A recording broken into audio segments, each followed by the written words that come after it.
মেয়েটার তার ফ্যামিলির থেকে অ্যারেঞ্জ ম্যারেজ করানো হয় এবং তার হাজবেন্ড যে ছিল অনেক ভালো হাজবেন্ড ছিল, একদম পারিবারিক একজন মানুষ ছিল। উনি নিজের ওয়াইফকে প্রচুর পরিমাণ ভালোবাসতো। তো একটা সময় উনি বিদেশ চলে যায়। বিদেশ থেকে মোটামুটি 1 বছর পর পরে উনি দেশে আসতো। আর ওনার ঘরে 2টা সন্তান হয়েছে এবং মোটামুটি বড় সন্তান যে সে একটু বড় হয়েছে, আর ছোটটা এখনো ছোটই আছে।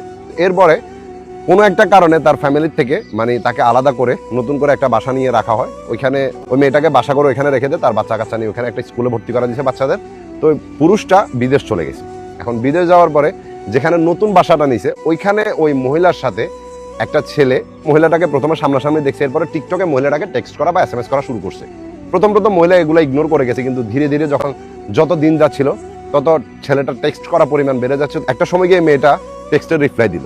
দেওয়ার পরে তাদের মধ্যে টুকটাক কথাবার্তা হইতে হইতে একটা সময় কথার মাত্রা বেড়ে যায় এবং বাড়তে বাড়তে ওই জিনিসটা পরকীয়াতে রূপান্তরিত হয়ে যায়। এখন পরকীয়া হওয়ার পরে ওই ছেলেটার সাথে রোজ রোজ দেখা করা, ওই ছেলেটাকে নিজের বাসার মধ্যে নিয়ে আসা, ওই ছেলেটার সাথে যে সম্পর্কগুলো করা মানে হাজব্যান্ড ওয়াইফের মধ্যে যা যা হয় ওগুলো ওই পরকীয়ার প্রেমিকের সাথে করা শুরু করছে এবং মোটামুটি এটা 2 বছর পর্যন্ত রানিং চলতে থাকে।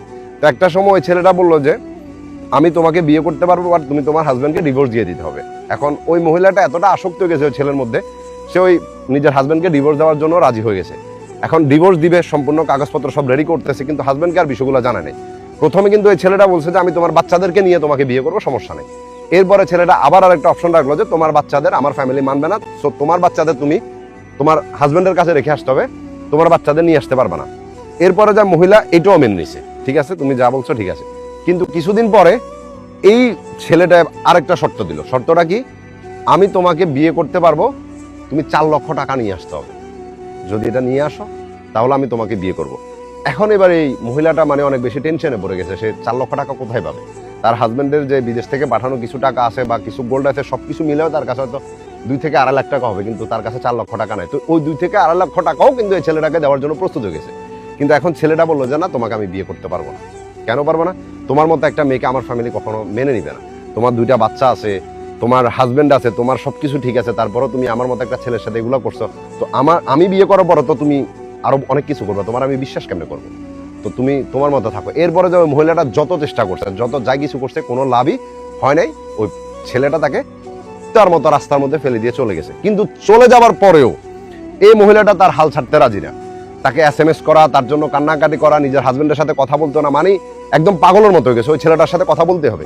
এখন ওই ছেলেটা কি করতো, যখনই তার একটা চাহিদা হইতো তখনই ওই মহিলাটার সাথে টুকটাক সুন্দর করে কথা বলার পরে মহিলা রাজি হয়ে যেত। এরপরে নিজের বাসার মধ্যে নিয়ে আসতো, সবকিছু করতো, এরপর আবার কুকুরটা ফেলে দিয়ে চলে যেত। এখনো পর্যন্ত ওই পরিস্থিতিতে আছে। তো এই ধরনের মেয়েদের আপনি কি বলবেন আমি জানি না, কিন্তু এরা আমাদের সমাজের জন্য এতটা নিকৃষ্ট প্রজাতির একটা প্রাণী যে কুকুর তাদের থেকে ভালো আছে। আর এমন গল্প ঘরে ঘরে হইতেছে এখন। আমি শুধু একটা কথা বলবো, দেখো এটা আমি 1000টা ভিডিওতে বলছি, তারপরে আরেকবার বলতেছি, বেহায়ার মতো বলতে পারো। তোমার হাজবেন্ডের পরে তোমার সাথে যে পুরুষগুলা সুন্দর সুন্দর কথা বলে, তোমার প্রশংসা করে, ওগুলো একটা জিনিস চাওয়ার জন্য এগুলা করে, আর সেটা হলো তোমার দেহ।